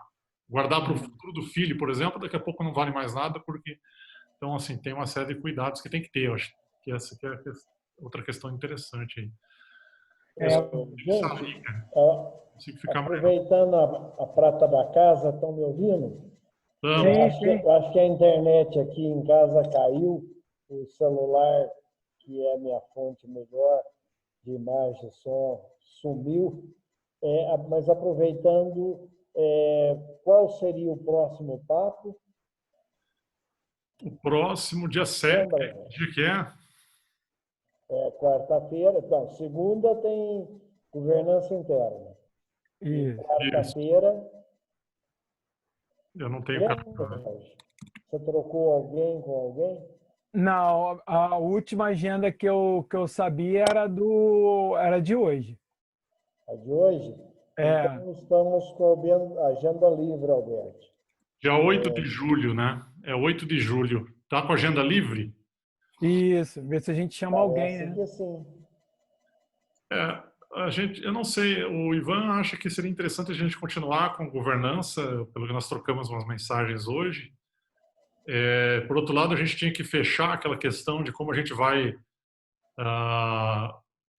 trabalhar, se a gente vai trabalhar junto com o 2030 na governança, daquela questão de como aproximar as pessoas, né, que tem toda uma quarta etapa no projeto, né, do 2030. Acho que a gente tinha que, não sei, ou a gente continua com a governança, mais algum tema que possa ser explorado na próxima. Quem sabe convidaríamos, já que não há agenda, ou para encerrar a governança, ou para encerrar essa fase, um debate com Brentan sobre possíveis interações entre Renacidade e Agenda 2030. Eu acho que seria legal fazer isso para encerrar daí a governança, porque a gente já teve várias coisas de governança. E colocaríamos o que poderíamos tentar praticar. O ideal é que alguém da prefeitura encerrasse e participasse disso. Quem sabe até o presidente da Câmara. Eu não tenho muito acesso lá. Não tenho contato também, não. E nem sei se seria... Eu acredito que eles teriam interesse, mas não acho conveniente. Então, se o Brentan puder, Interações Renacidade e Agenda 2030. Eu acho que fechar, né? Aí a gente faz um próximo, então, convido o Brentan para fazer esse fechamento. Se não tiver... Se ele não puder, Alberti, tem aí no bolso da gaveta, você, Jorge, Elcio, até eu, um encerramento, um resumo. Ok? Eu não consigo fazer para a semana que vem nem a palestra sobre a Renacidade, nem fazer esse resumo de tudo que foi falado. Era isso, era isso. Lembrou bem, era isso. Mas agora eu não consigo, eu só vou conseguir melhorar lá no início de agosto, porque agora a gente está num período muito complicado. Eu quase não participei hoje, foi assim, contrariando. Era isso, era verdade. Ok. Eu sempre teria na algibeira, mas o meu estado de espírito hoje mais para curtir a vida e tocar alguns projetos pessoais aqui da casa da vovó, aliás, que pode vir a ser a futura sede do Renacidade. Eu tenho um grande material a vida toda sobre governança em várias situações. Se não houver ninguém, eu traria, mas vai me dar tanto trabalho. Vai dar trabalho. Com certeza. Eu fico meio com preguiça. Principalmente uma ideia. E se você fizer a sua leitura de tudo que foi falado, tentando relembrar os principais pontos, assim, sem preparar muito material, mas mais fazer uma visão sua de tudo que foi falado. Eu sei que... É uma ideia, mas eu prefiro ficar na regra 3. Até porque essa semana eu tenho que fazer um recurso administrativo na prefeitura. O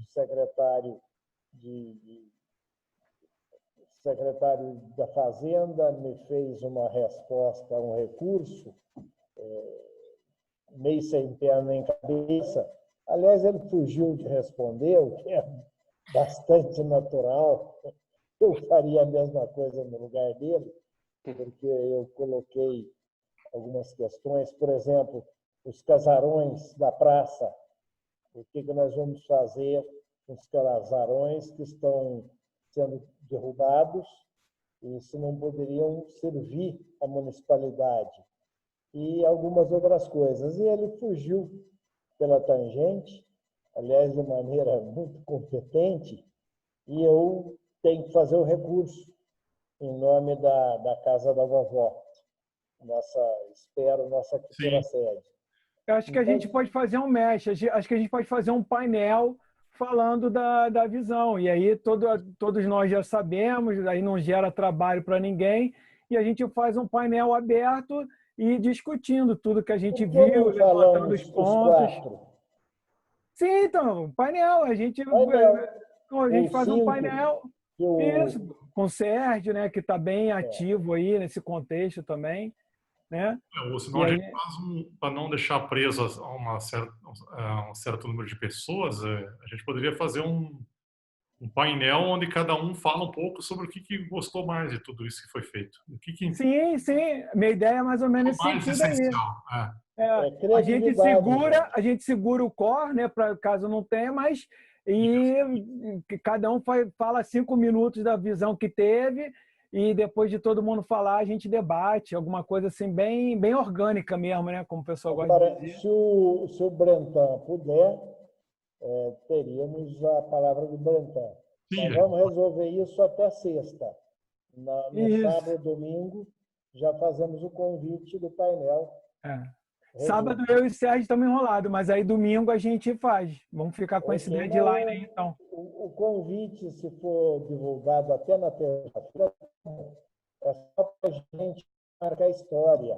A imagem, esses convites marcam muito mais a nossa presença do que, às vezes, a fala. Ok? Sim, com certeza. Então, ficaremos o seguinte. Segunda é a reunião governança interna. Essa semana, você convidaria o Brentan, Alberto? Eu posso convidar ele, pode deixar que eu convido ele. Aí o Jorge, você pode fazer a arte daí, desse painel, mega painel aí pra gente? Posso.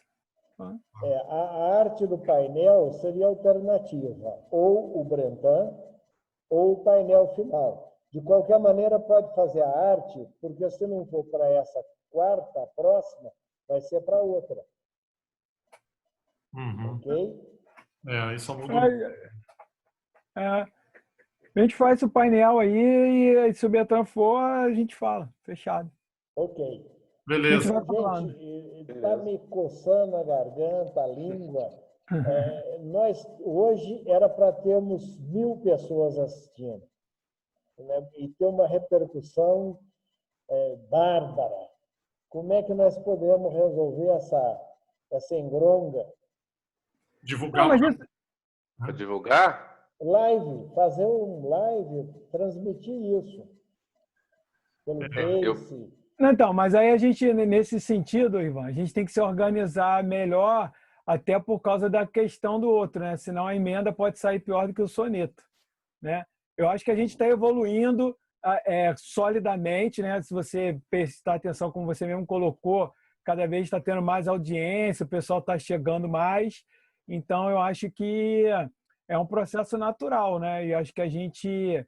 porque senão vai fugir dos nossos dedos, né? No meu entendimento. Porque aí a gente vai ter que se dedicar muito, porque vai gerar muita expectativa e aí a gente não vai poder vacilar nesse sentido, né? Não que a gente venha fazendo isso, mas é que é um ponto de atenção que a gente tem que ter para a gente poder justamente fazer isso. Porque o processo da live é tranquilo, não tem problema nenhum. Tranquilo, mas cadê o teste? Eu quero dividir a conveniência do domínio tecnológico. Eu não estou sentindo domínio tecnológico. Não, mas existe. O problema é que depende do acesso da Valéria, depende da disponibilidade do Alberti. Então, são coisas, né? Então, assim, a gente tem, mas qual o propósito essencial que a gente não esteja cumprindo? Pode dar um próximo passo depois que a gente fizer a estruturação agora, a governança, né? A nossa governança interna, da gente comprar uma conta do Zoom e dividir, ué. E a gente vai poder... Não, isso a gente tem. Eu já até tenho também, a gente pode até usar, mas isso aí não tem problema. A questão é exatamente, acho que é muito bem colocado pelo Alberto, a gente estruturar e colocar isso, né, de outra forma, né? Até com mais independência do Renacidade, enfim. Jorge, eu te dou razão total. Você lembra o Seniors Consult? Você veio ao final do Cyber RV, o Vesperman, Augusto Vesperman, dono do TI especialista, hoje acho que ele tem 70 mil membros. Na época tinha 10 mil, e o nosso projeto, que é parecido com esse aqui, alavancou de 10 para 20 mil, e eu fugi. Eu fugi porque o sistema era predador.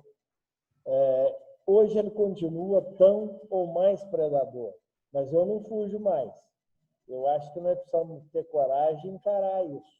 Ah, sem dúvida. Concordo em gênero, número e grau. Isso daí é resultado da governança interna. A governança interna vai dar esse caminho, porque agora os próximos passos, Ivan, eles dependem de papéis e de mais tempo das pessoas. E tem que ter as pessoas do sem dúvida certinho, senão a gente não vai conseguir dar Então coloca isso na segunda-feira, para a gente ir na pauta, porque, olha, o cavalo arriado passa. Se a gente não monta, eu até vou ser franco, o meu estilo de propósito de vida, isso não é tão relevante. Eu estou aqui por causa de vocês. Para meus propósitos, eu estaria bebendo cachaça, enfim, e meus negócios, eu posso dizer que eu sou a primeira grupo de coworking que está superando a crise.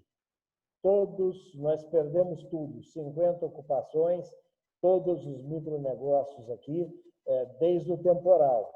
E hoje, todos os segmentos do grupo, vou chamar Casa da Vovó, estão superavitários, estão autossustentáveis. Nem faz 90 dias de pandemia e nós já estamos autogovernados sem prejuízo, ok? Isso envolve filhos, família, esposa, outras famílias. Acho até que continuo batendo meu recorde de governança. Por isso que eu não gosto de debater governança, eu gosto de praticar, não é? Então, por mim, tanto faz. Eu acho que o nosso dever público de mostrar que o Brasil e a tecnologia têm respostas é que está passando. Eu fico, assim, cabisbaixo de dizer que em 1997 deixamos na FAI um modelo completo de ensino à distância superior ao que o Estado está usando agora na pandemia. E está lá parado. Quer dizer, o Renacidade hoje tem coisa muito melhor a oferecer e nós temos que dar a cara a tapa, com ou sem governança. Se serve de consolo, eu vi a semana passada que a Singularity University agora reduziu as atividades online porque a internet está extremamente congestionada de lives. Então, serve de consolo. A Singularity University, que é uma das universidades mais referência de inovação, né, de disrupção no mundo, ela diminuiu as ações, se é que eu estou sabendo corretamente, interpretei corretamente a informação que eu recebi. Mas a internet está absurdamente entupida de lives, então você hoje disputa as presenças à tapa, né? Eu concordo, Ivan, que hoje era para ter 1.000 pessoas pelo exemplo, né, do projeto, pelo pioneirismo do projeto, pelas ideias que foram discutidas e poder de transformação, principalmente. Mas a gente vai estar gravando, né? E isso vai estar disponível. Então, nosso trajeto está ficando aí. Alguém vai pegar esse vídeo lá no interior de um estado aí que não tem acesso e vai acabar vendo isso no celular e vai ser transformador, né? Então, ok, veja, como última lembrança, e o tempo não quero abusado, papo livre, mas quando houve a crise em 1984 no sistema educacional, crise econômica, e a UNA era a mais modesta das faculdades de Belo Horizonte, a PUC, a Fundação Dom Cabral, a Fundação João Pinheiro, dominavam totalmente o mercado. Quando a crise veio, nós lançamos a UNA no meio da crise e nos transformamos no maior centro universitário do país. Isso foi porque tudo caiu, todo mundo recuou e nós avançamos. Sim, sim. Então, a governança interna é que vai dar esse novo passo, eu acho. Então, assim, claro. E hoje a UNA é nossa inimiga. Ela está aí nos nossos calcanhares para avançar no mercado do Inatel. E se a gente não reagir, isso o próprio Inatel, já falei isso em público com o presidente, se não reagirmos bem, perdemos mercado. Ok? Eu deixo para vocês essa responsabilidade. Eu já fiz a minha história, não é? O que eu acho é que eu tenho suporte para ajudar a história de vocês. Legal. Fica aí o desafio. Não, vamos lá. Elcio já está despontando e a gente está dando suporte a ele aí. Ao nosso futuro vereador aí. Gente, eu realmente vou ter que sair porque eu não comi nada desde as 4 da tarde, então vou jantar. Então, também, valeu, gente. Pessoal, um abraço para vocês. Obrigado. Bom descanso a todos. Elcio, beijo no coração, no Matheus e todo mundo aí. Valeu, com Deus. Valeu, irmãozão. Até mais, gente. Bom descanso. Tá bom, tchau.